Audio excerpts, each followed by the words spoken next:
Some notable developments in Washington today. Congressional leaders say they've reached agreement on basic spending levels for budget negotiations that could help avoid a looming government shutdown. And news that the Pentagon kept Defense Secretary Lloyd Austin's mysterious hospitalization under wraps for nearly a week. Now, some are calling for heads to roll over the lack of transparency. Fox's Lucas Tomlinson has the latest.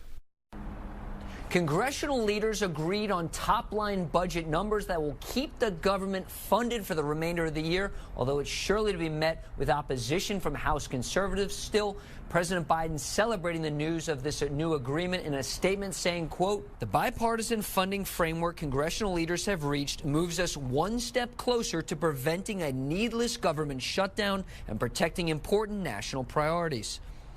Then there's this mysterious illness that landed Biden's defense secretary in the hospital where he remains tonight. We still don't know the reason why. The Pentagon says Austin has been there nearly a week, including a stint in the ICU. We heard from Biden's top diplomat earlier who joined the growing list of Biden officials who say they had no idea Austin was in the hospital.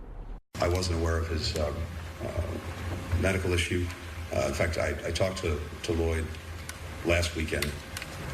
Before this incident, and I know that he's put out a statement addressing it. Officials say the White House, including the president, was not informed of Austin's absence for over 3 days. Here's the timeline.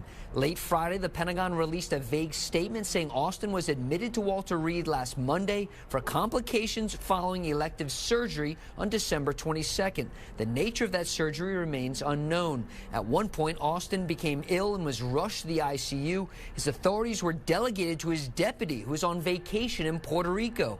Officials say even she didn't know Austin was in the hospital. The U.S. military has continued to battle Iran's proxy forces in the Middle East in his absence.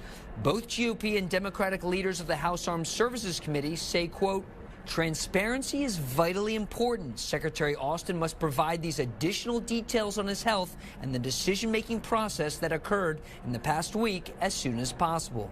The White House says President Biden called his defense secretary to wish him a speedy recovery. Traveling with the president in Wilmington, Delaware, Lucas Tomlinson, Fox News.